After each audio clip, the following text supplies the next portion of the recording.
Welcome. Today we're going to be learning how to do crow pose, and I have here Stephanie to help me demonstrate the pose.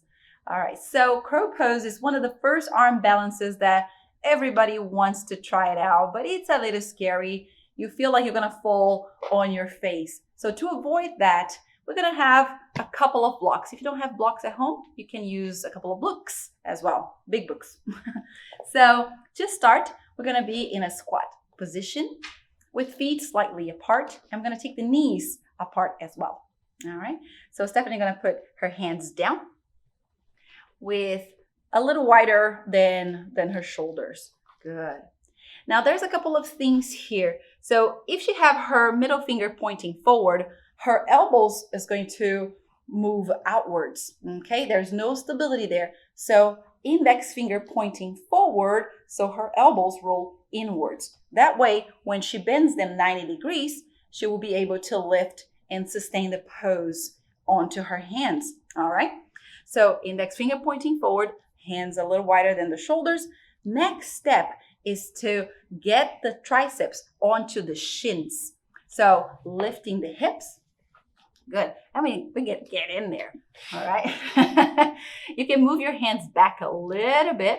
Good. All right. Super comfortable position right there. Nice.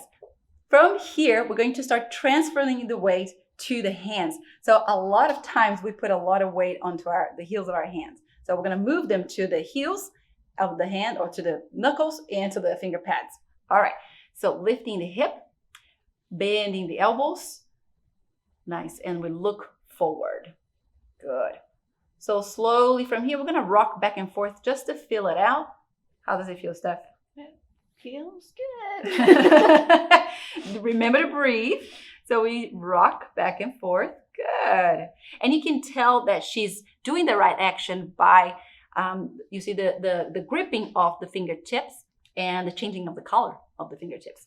All right. So next step is to land the forehead flat on the blocks. So transfer the weight to the finger pads.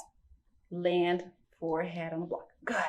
All right. From here, slowly, we're going to point the toes. And you can do it one at a time. And land the foot. And the other one. Lifting up. And then good. Rock back. Whew, deep breath. All right, I'm making it work. Here we go. I'm going to move the block forward just a little. And you can adjust this block according to your height or how far you need to go. All right. So lifting the butt up. Transfer the weight, bending the elbows, get the triceps right under the shins. Good. And maybe transfer and lifting the foot. Good. And maybe lifting the other. Good.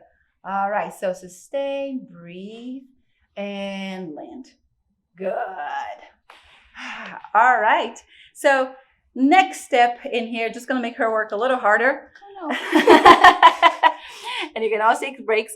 So get the arms a little under, and we're going to move the elbows out to the sides and the knees out to the sides and the elbows under the shins a little bit more. All right, good. And a lifting the hip. Nice, transferring the weight to the finger pads, forehead on the block. Nice, and from here, heels to the butt. Nice. Once you're here, we're going to press the shoulders back a little bit, floating the forehead off the block for just an inch or two. Yay! Breathe one, breathe two, smile, and crow pose. Great job, Steph. Woo! Try it at home. Let me know how it goes.